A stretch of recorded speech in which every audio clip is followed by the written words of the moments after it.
Hi, I'm Allison Dubois, and what I want to talk to you today about is suicide and how it affects the people that are left behind.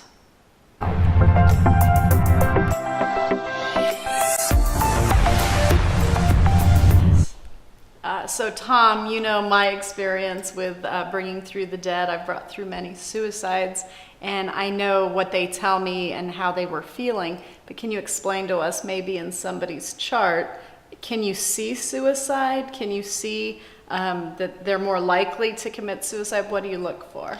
Well, when I look at a chart, there's a lot of signatures that really tell you your soul story, and that's what I do. And, there's certain examples of a chart that will point to some difficult things like, death and suicide. And they're usually represented in the planet Pluto in the sign of Scorpio, and planet rules Scorpio. And I actually just had this experience where I did a chart reading a few years back for a woman who had a lot of Pluto and Scorpio in her chart, and she was always concerned about her son. And so I had done a chart for her son at the same time to see what his looked like. And again, his had a lot of Pluto and Scorpio dynamics, his worse than hers. And so she was always concerned about her son because of how much he struggled and how he was detached and didn't fit in. And I always said, there's a possibility with the soul that came to you that he might go in that direction because, she had addictive tendencies that she had overcome, and he was going to be working on that. And she had come to me very recently, and the son did not make it. He was 18, and there was a heroin addiction overdose.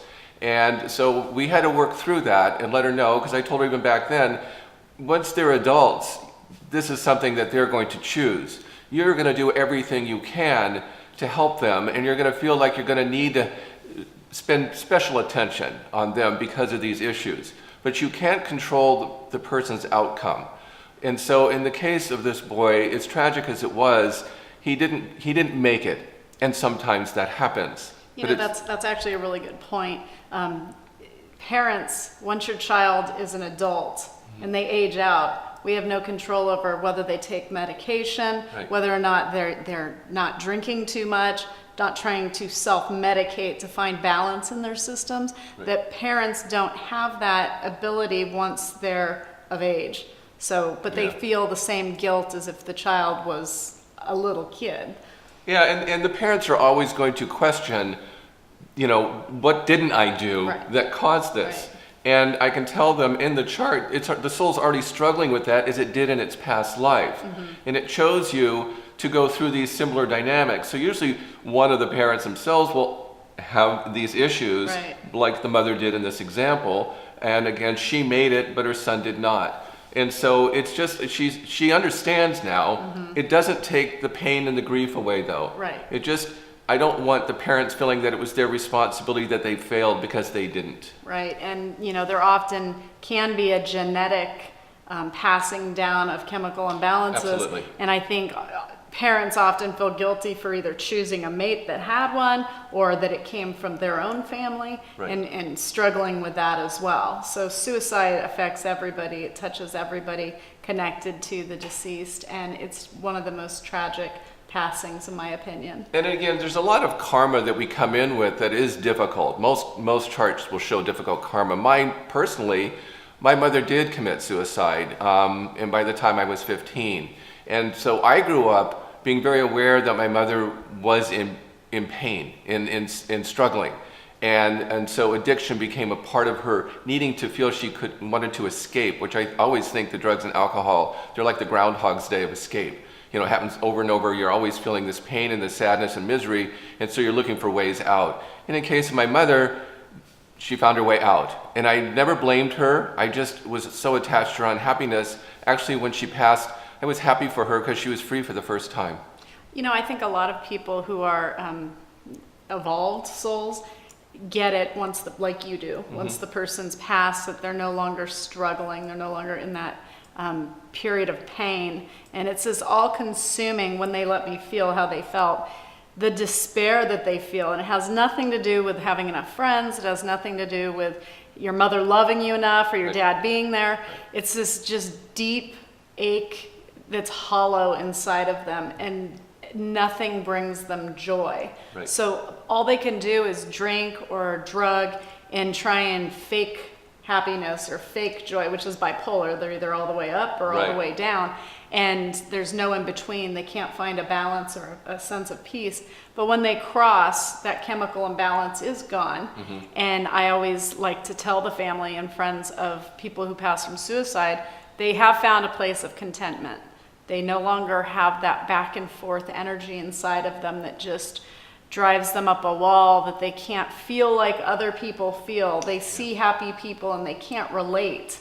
And no matter how much success or love they get, once they figure out that there's no amount of that that's going to ever fill the void, that's usually when they take their life. Yeah, and I've learned from you, Allison, just because of how much you teach about death, and you bring someone over, whether it is a child or an adult or whatever, to the person, that, you know, they say they're sorry.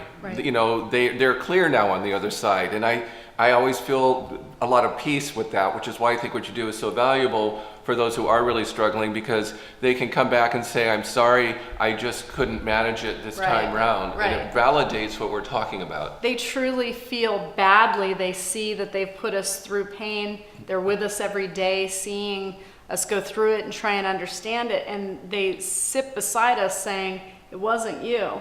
I just wasn't in a place where I belonged in your world.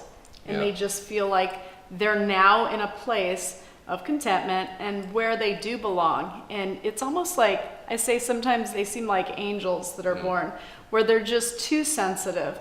There's too much inside of them. They feel everything, and they can't exist in a world that challenges us constantly. And then coupled with the chemical imbalance, it often seems their only way out. They do also say that when they were alive, they felt like their loved ones would be better off without them. And that's not true. Like, we don't feel that way, but they just think their children will be disappointed in them if they stay, because they're going to embarrass them, or they're going to do something that makes their families hate them or resent them. And so they just think if they leave and they peace out, that we won't have to deal with taking care of them anymore or worrying about them.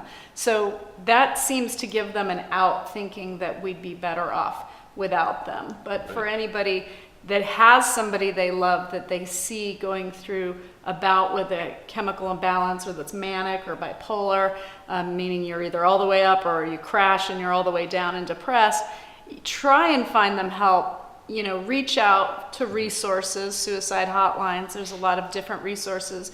But if you're not able to help them, like you tried to help the mother with her son, don't carry the blame inside of you. Don't let it eat you up. Just know that every day you wake up is a day closer to seeing them again. And when you see them, they're going to be in a much better place and ready to receive you. So every day you wake up is a day closer to seeing them again. So you can miss them, but please keep talking to them and don't hold them in the moment of suicide. Talk about all the days that were happy in their childhood, everything leading up to before it spiraled. That's how they like to be remembered. Yes. Thanks for watching. Please like and subscribe if you'd like to see more of these videos.